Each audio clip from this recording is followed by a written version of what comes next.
would be one student picking on another student. Bullying is basically the use of power or intimidation to exclude one person, to make them feel minimized or excluded so that the person doing the bullying or the group doing the bullying feels more powerful.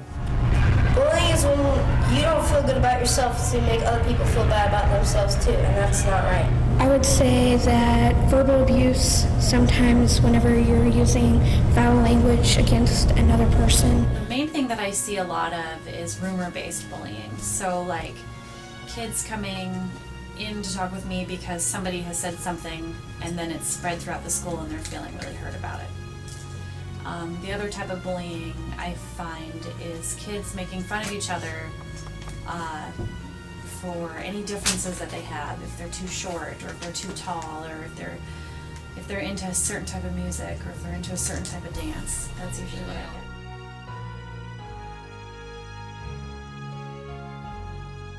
I think bullying is bad because it hurts other kids emotionally. There's a huge impact on children, both in the present tense when they're actually experiencing bullying. I've been bullied before, friends talking about me. And also they would make fun of me and then they would also mock me. Bullying isn't good, and because it can lead to depression, and it can affect someone's adulthood. I've been bullied because of my red hair. Kids have had, especially in the middle school areas, changed schools to avoid, dropped out of sports activities. Well, I real bully. Well, I just really want to just punch them, but I know what the consequences will be. Well, I don't know if you can tell in film, but I'm really short. And a lot of people judge me by that. And also, I wear glasses, and I'm just, I just look like, to some people I look really dorky, so I've been judged by my size. Bullying has affected me in many ways when people push me into lockers and push me. It makes me feel bad. Usually, they call me names like, they call me gay and stuff like that. People just bully me sometimes because I don't really wear designer clothing that much. And actually I never do, and people think that's just stupid sometimes and call me a moron and stuff because I don't do that. And I'm put down because I'm an animal lover too. And I found a lot of people don't feel the same way I do about animals. I've been bullied almost all my life, from being put in a trash can to being pushed, book checked, and a lot of other things by just about everyone I could think of.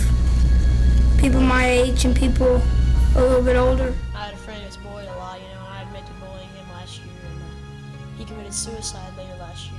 I just felt really bad about it, made you regret doing it. People make fun of me because I'm smart, and if I ever say a big word, they'll be like, "Oh, how do you know that? You're so smart, you're such a nerd." And I don't really like that. It hurts.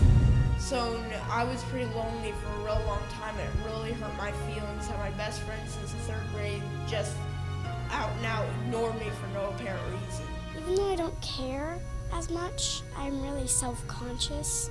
Like someone will say, "Oh, you're really short." I'll be like, "Really? Am I that short?" I don't say anything, but it really makes me think about my appearance a lot more. I feel bad about myself and wish I wasn't who I am.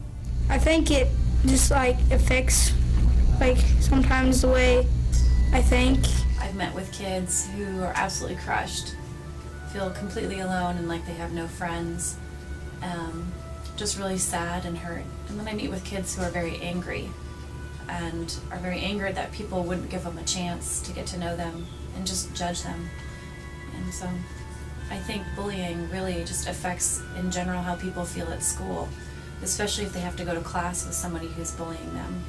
They have to face kind of their perpetrator every day and not feel protected. Some people get worse than others.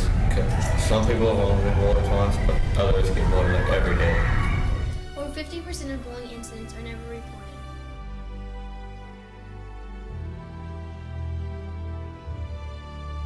I think people bully because they have problems at home and they bring them to school.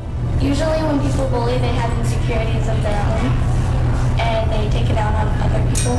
I think that we're constantly in a battle for survival and power, and it can make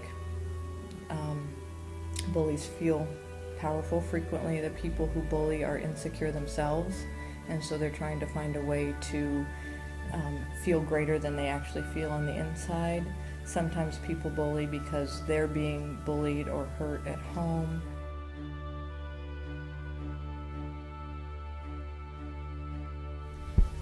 To stop bullying, I think we should get to know what the bullies think, to understand them. I think that right now people are trying to stop bullying by threatening people that if you bully, this is going to happen. But right now I think that if we had people come in that have really been affected by bullying, speakers, that it would really tell kids that this is wrong and it can affect you for the rest of your life. Other ways we can stop bullying is by taking rubber bands from people while they're flicking them or other things, or if you see people sneaking up to book check people, trying to stop them. One is monitoring children's social interactions, role modeling positive, assertive behaviors, being trustworthy when a child comes to them with their feelings about being bullied or an instance, to take it very seriously. Well, for one, if you see somebody being bullied, you should stick up for them, because almost everybody's been bullied, and if you see somebody being bullied, you should know how that feels and try and think of how you would feel if you were them and tell somebody about it, and that way the bully can be put to a stop. And sometimes all the bully needs is somebody to support them, because a lot of times if somebody's picking on someone, it's usually because they don't feel too secure about themselves. I think that if you ever saw somebody being bullied or harassed or anything, that you could stand up for them and maybe try to stop the bully from doing anything else. Tell somebody, don't let it go in secret, don't avoid the situations if at all possible. In some instances, avoidance actually is the safest, finding some coping that makes you feel good about yourself, some activity that maybe is outside of school or outside of the sports team where the bullying may be occurring, some kind of safe social interaction to build your esteem, engaging in activities that you really enjoy and you feel good at. That's another thing that adults can do, is to help children get connected to activities that make them feel good about themselves. If they see somebody being bullied, they usually think, oh, well, if I stick up for them, I'll be bullied too. Well, that doesn't matter. You just have to remember that those people are just people who have issues, and they're insecure or something's going on at home. So, if anything, feel pity, but just try to be a good person and love yourself. We all have stuff that makes us different. We all have stuff that brings us together, and learning to not judge each other because of that is difficult. But what's going to make the biggest change is you guys. Choosing to not make fun of someone, choosing not to spread a rumor. When someone hurts you or you get mad, that instead of trying to hurt them back, you try to make it better. When you're bullied, it's something that doesn't just go away overnight. It stays with you for the rest of your life.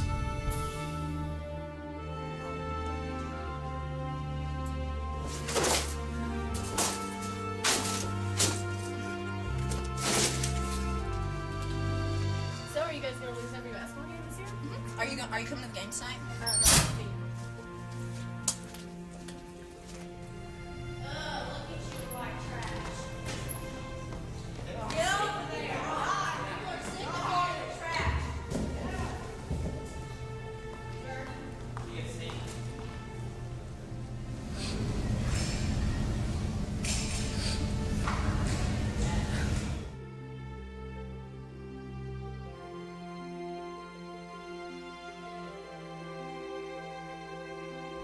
Oh my god, did you hear about Allie? Yeah, she's such a skank.